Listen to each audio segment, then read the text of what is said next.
I was up here before talking one time about renaming Culiacan Park. I actually want to take one last shot at this. Last time I came up was just after Rosa Parks died, and last Thursday was the 50th anniversary of Rosa Parks' refusal to relinquish her seat to a white man in Montgomery, Alabama. The thing that ties Mr. Bruce and Rosa Parks together. Both of these people were minding their own business in their own space, and they were told they couldn't even do that.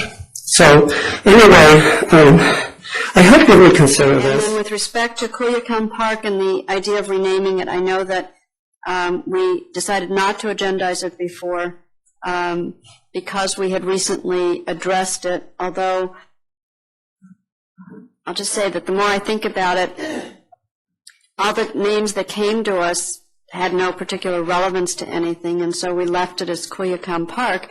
But the history of that area would certainly be more consistent with renaming it.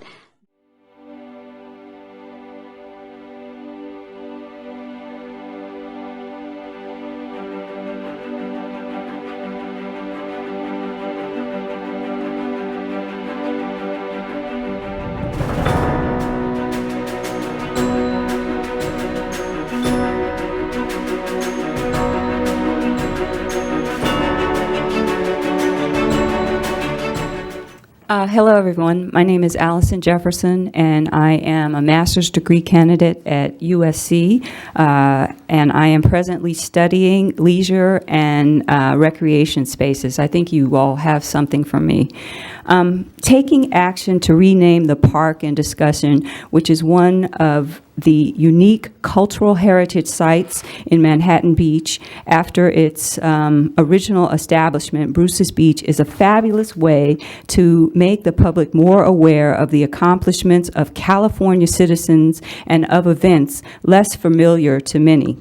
Hi, Bev Morse, 918 First Street. I just stopped one of the speakers before to reminisce a bit. When my father was 2 years old, the caustics ran through his village and ran over his house and through his house in Russia. He was 2 years old, in Kiev. In 1961, as my kids know, well, they weren't born, but they know about this. I was arrested in Alabama for registering voters and put into jail and threatened. And the words used were, Jew girl, New York Jew girl. And I wasn't allowed to make phone calls. I think history must never die, because if history dies, the future dies with it. We have an opportunity to honor the past here. It's rich, it's valid, it's historical. Bruce's Beach, or Bruce's Beach Park, is a natural for this city, which really is very white. We could use this. It's a learning experience for our kids. We honor the past and we pave the future. Good evening, Mayor Ward and council members. I am Grace Walters, a Manhattan Beach resident of over 30 years. And when I first moved to Manhattan Beach and heard about the uprooting of the black families who once lived in the areas of 25th, 26th, and Highland Avenues, I was actually frightened. Frightened because it appeared to be an issue not widely acknowledged and even secretive. I wondered if this could happen again and kept undercover. I understand that you, Manhattan Beach City Council, requested that the name of this park be a historical name and or historical site. I am here tonight requesting that you rename this area Bruce's Beach or Bruce's Beach Park because of its historical significance to the city. The only mixed beach in all of Los Angeles County was Bruce's Beach until it was condemned in 1924 to remove African Americans. When the beach became an all-white beach, a nonviolent civil rights action ensued. This started as a swim-in when 19-year-old Elizabeth Catley, a black UCLA student, decided to take a swim in the prohibited beach waters. She refused when asked by police and was arrested and thrown in jail with her bathing suit still on. Then the NAACP got involved. The eventual result was that all 2 miles of Manhattan Beach was open to people of all colors. This set the example for all the beaches of Los Angeles County to be open to all. Rosa Parks was about 11 years old, and Martin Luther King would not be born for 6 years. There was no Student Nonviolent Coordinating Committee or anything like it, and Jim Crow ruled the land. These wonderful events happened right here in Manhattan Beach under these oppressive conditions. People mostly think that nonviolent protests happen in this country starting in the 1960s, but a hugely significant one happened right here at Bruce's Beach. The name Bruce Beach and its history were suppressed with a series of anything but Bruce's Beach names and parallel attitudes. Bruce Beach is the name of the first black family in Manhattan Beach. They ran a bathhouse and a dining club. The name has long since become an icon of all the things that happened there. Bruce is the key to web searches and index searches for the history of the area. It is the linchpin to the whole history. It's an icon, it's not just a person's name. This name should be brought back to celebrate the really good things that happen here in the South Bay and to remind us, much like the Holocaust Museum does, to keep guard and not allow historical amnesia to take hold. I loathe speaking. I just want to say that naming the park Bruce's Beach is a very positive action, not a negative one. It will help commemorate the fact that we acknowledge and deeply regret a grave injustice which ultimately brought about events that actually opened California beaches to all people, and that is something to be proud of. There are still people here who sadly remember the days when integration was strongly resisted, and I'm not talking ancient history. In the early 60s, the Manhattan Hermosa Fair Housing Council was formed and worked actively toward integration in the beach cities. We even got an OEO, that's Office of Economic Opportunity, grant to open a small office in Redondo to help home seekers find housing here. We had cross burnings in Manhattan Beach in the 60s. We're not talking the 20s, we're talking the 60s. And one in front of the home of a friend of mine just a few blocks out of Manhattan Beach in North Redondo in the 70s. There are many, many other documented instances of discrimination. But now, in the 21st century, please make us proud. Let's go on the record showing that Manhattan Beach is a community dedicated to never letting such history repeat itself. Name the park Bruce's Beach or Bruce's Beach Park. Thank you. Thank you, ma'am. By the time we're done tonight is figure out where we go from here to make sure that that gets educated, that the Manhattan Beach residents get educated. And I think here too, in what we've received was a lot of photographs that the Bruce family sounds like they have, and they've donated elsewhere. We'd like to get, if there's a way to bring those to Manhattan Beach to really start having a pictorial history of exactly what went down at the Bruce Beach, because I think that's what tells the story. That's why you don't ever forget, because you have something, a place located in the town that acknowledges the history and tells the history and have a place for people to go to understand the history, not just a plaque. So I do think where we have to go from here is to figure out a way to best educate the residents. If it's not renaming the park, it's something. Thank you. I'm a minority up here in more ways than one this evening. I do support the name change, and I'll tell you why. I want to honor the founder of the city, George Peck, for the vision that this man had. And I think it's a grave error that this council and this leadership this evening does not recognize the true importance and the history of that land that was designated as Bruce's Beach back in 1912. We had an entrepreneur, a Negro, that was able to come into a community like Manhattan Beach near the shore and buy properties and invite others to share in something that we all know here in Manhattan Beach is very, very special. Can you imagine back in those days when you were able to come to the beach and get a piece of property here and call it your own? That must have been a really nice feeling, because, 17 years ago when I moved in here and I found a piece of property here in Manhattan Beach that I was able to call my own, You betcha, it made me feel really, really good. But I understand that there's an affinity to the name Culiacan. I do have a problem with the fact that a city that we had adopted as a sister city dumped us. And now we're keeping the name. For what reason? We're saying that there was a name of the park, Bayview Terrace. Then after that, Parque Culiacan. Well, I'm saying to you that historically the land was Bruce's Beach. So if we really want to be honest and look back and say we want to go back to what the true designation of the land was, it was Bruce's Beach. So again, I feel bad this evening that this council does not have the foresight, as George Peck did in 1912, to call this land Bruce's Beach. It's a grave error this evening that we do not move forward with the renaming of Parque Culiacan to Bruce's Beach, and I will be the only dissent up here, I assume. So is there a motion? And I want to also say, I don't want to hear an apology. That does nothing for me. I don't want to participate in an apology. I don't want the city to issue a resolution about an apology. It's meaningless. Give us the name Bruce's Beach or give us nothing. Bothers me. That's it. Well, I'm going to make a motion that we rename Parque Culiacan to Bruce's Beach. I will second it. Roll call. Councilmember Aldinger? No. Councilmember Montgomery? No. Councilmember Fahey?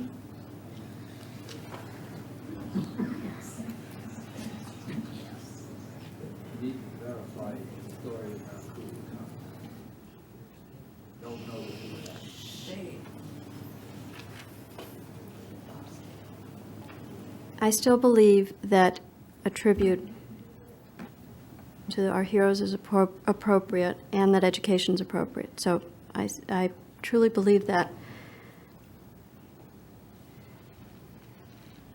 But I'm troubled by Culiacan. I'm going to say yes. Mayor Pro Tem Tell? Yes. Mayor Ward? Absolutely. Thank you.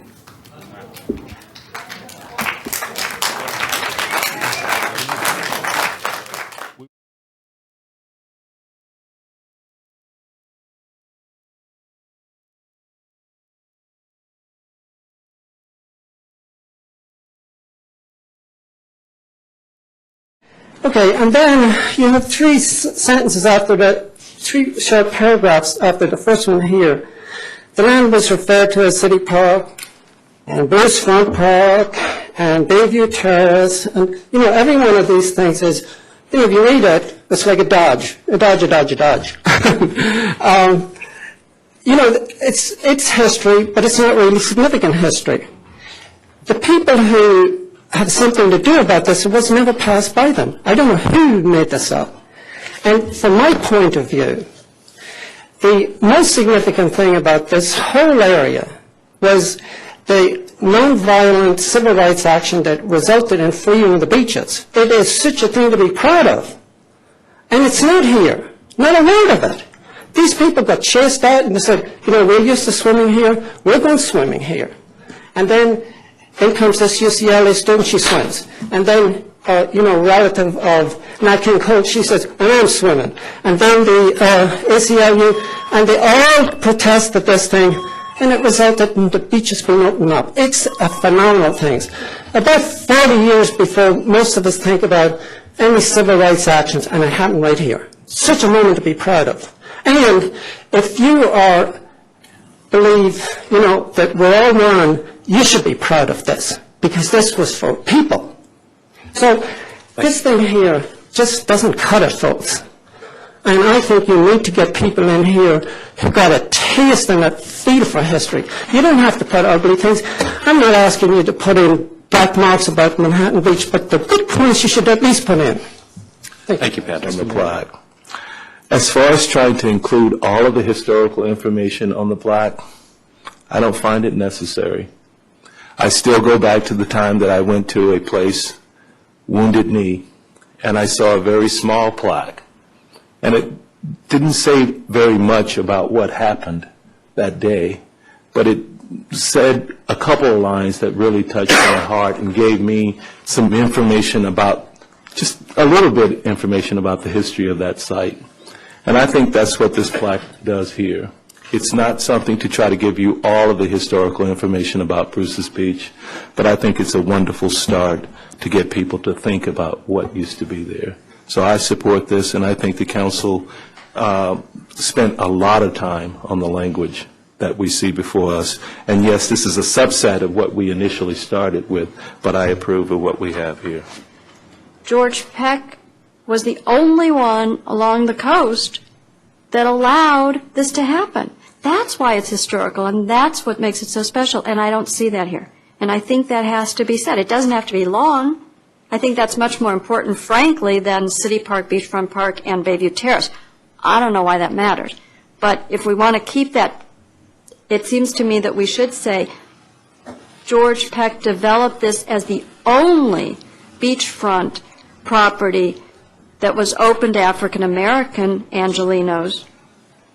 And if you want to say it was condemned through eminent domain, that's fine. There were some that thought that was important, but it was the only, we're celebrating our heroes. And that the Bruces opened an entertainment center or built property here. It was then condemned. It remained unused or undeveloped until it became Parque Culiacan. It doesn't have to be any longer than what it is, but I think the historic significance of this has to be said. One of the things that I thought was important, and that's why it's Bruce's Beach, because you had sort of both one of our founders, George Peck, having the foresight to sell it, and then they developed something that was very unique. And it Just doesn't one say that George sentence. Peck was who George Peck, I mean, one of our founders. I think Right. that's important too, Right. because Exactly. otherwise people say, Right. George Peck, okay. Right. Our city's, one of our One of our city's founders would be important. I love the last paragraph, but I think that it needs to be, the first paragraph needs to be Or the first fleshed out. sentence, I mean, I think just needs to, I would let Richard go off and work on it, just to make sure it's, because I'm concerned that we're not going to get it quite straight. I want to make sure it's factually correct. That's I- correct.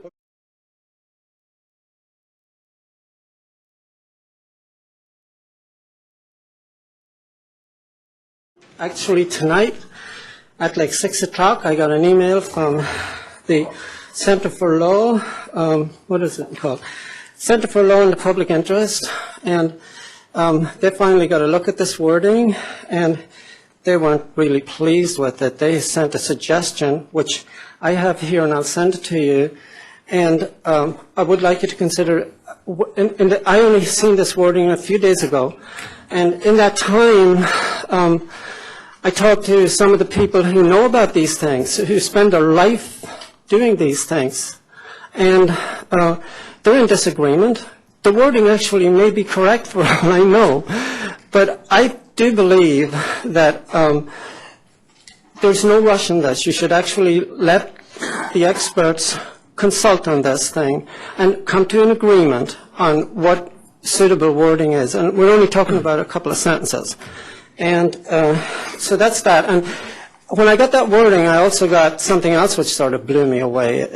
From those people, it seems like a few months ago they had offered to help the city raise money for art there, and they... I understand what Sandra's saying about why not wait for input from the Center for Law and Justice, and certainly it's a well-recognized organization, does wonderful work.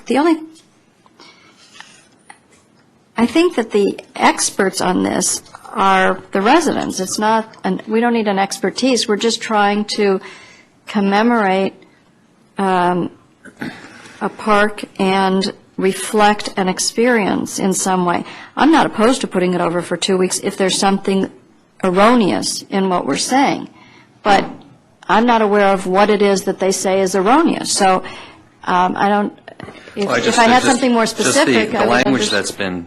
that was distributed was actually sent out in an email, I think. But that was Patrick's recommendation. No, I thought this was... That's also- Patrick. Is this Right, Patrick's Patrick? recommendation, or is this... I know. What is it that Center for Law and Justice is saying is incorrect? I haven't seen that. Well, I don't know if there's so much saying there's. They were just not adding more. incorrect. They're just adding more historical facts, is what I was. They're more I've read adding it too. focus to the driving out of the black families and the closing down, the negative aspects. And that's the issue that we have, is that, at least that I have, is that I look at this as, what we want to focus on is the positive element here, that this was something historic that happened, whether just in LA County, Southern California. The fact is that it was something historic that needs to be recognized and remembered. And we, of course, have to mention the sad element to it, but I don't want it to be an emphasis of what a few terrible people did at a horrible time. It should be instead focused on the positive elements, and I think that's what this language very much accomplishes. And I think the one sentence in there really summarizes the darker element of that time. Those tragic circumstances reflected the views of a different time. Yeah. To me, that says enough It does. for what we I want to agree. do here. I was going to say, first, thanks, Sandra, for bringing that up, and I wasn't sure. I always thought leadership did not take a stand on the Rosa Parks dedication. Thank you for clarifying that. As far as the language change, we made the one necessary change that Mitch was talking about. That's great. I think the wording of the plaque is accurate, and I support leaving it the way it is with this revision that we noted. Okay. Do I have a motion? So moved.